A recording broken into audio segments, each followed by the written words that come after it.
Welcome to this week's version of Nickels and Dimes, our weekly video series. Well, there is a lot of talk about the stock market being at all-time highs and the potential of another big bubble forming. So today we're going to dive into that a little bit and give you some perspective. And by the way, if you find value in this video, if you see this video on social media, or if you get it in an email, go ahead and share it or forward it to a friend. So let's jump in and explore. Are stocks in a bubble? And you may have seen headlines like this: stocks may be in an AI bubble. Is it time to hoard cash? And many investors are feeling that way. In fact, a survey from Bank of America found that 54% of global fund managers believe AI stocks in particular are in a bubble.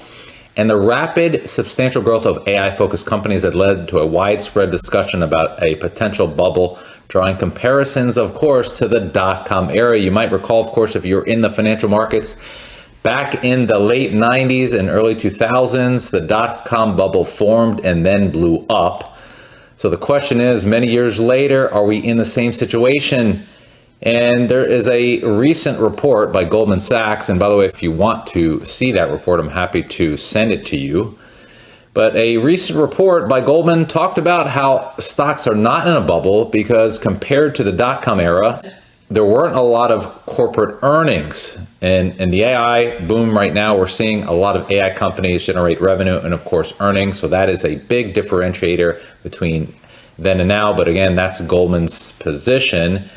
But what are the signs of a bubble that typically happens?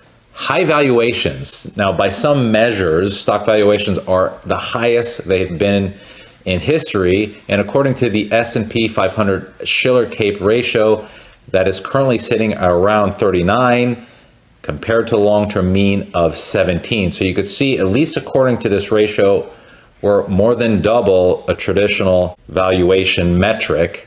And we have people that are excessively optimistic, whether it's a retail consumer or some portfolio manager. The rapid price increases are fueling speculative buying and often accompanied by a "this time is different" narratives. Other signs that you see often a potential bubble: story stocks surge. Prices of certain stocks appear to climb regardless of news.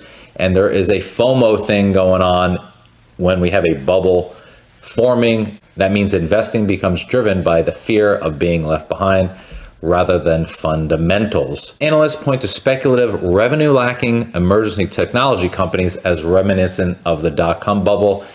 Here's an example. Oklo, well, this is a modular nuclear reactor company that saw its stock jump this year over 1,200% despite having no revenue and no immediate sales agreement. Now, this again tends to happen near or when we're forming a bubble. In other words, back in the dot-com era, as I'd mentioned, there were a lot of companies that frankly changed their name from ABC Company to ABC.com.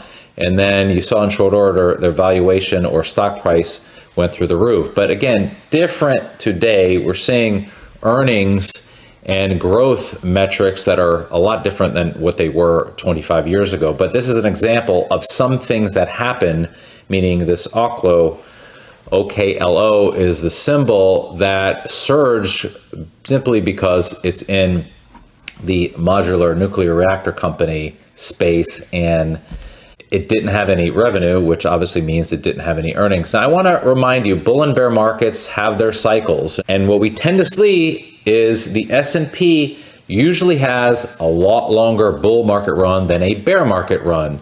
The average bull market run is over 63 months, and the average bear market is on average 14 months. Now, recall, a bear market is defined when an index, let's say the S&P 500, the NASDAQ, or even the Dow, drops 20% or more from its high. And we saw a bit of a bear market, although it didn't formalize or it wasn't persistent earlier this year. We saw a bear market in 2021. We have had a nice run. So at some point, we are going to have a bear market. So certainly keep that in mind. This is why we always remind folks, you must have a few things in place. Number one, clarity on your goals. Number two, a plan. And number three here, an investment strategy that is defined by your risk tolerance, a strategy to help you grow and protect your portfolio, and naturally what's known as a family index number, and that is the rate of return that you need to earn now and in the future to live the ideal retirement life. And as I mentioned earlier, Goldman Sachs, I thought, did a terrific research report about why the market is not in a bubble. That's, again, their opinion. If you would like, I'm happy to email you that. Just email me at cnichols@nicholswealth.com. And to that end, as I mentioned, if you find value in this video, go ahead and share it. But if you want a second opinion, if you're not a client yet, go ahead and go on our website. This is our website at nicholswealth.com.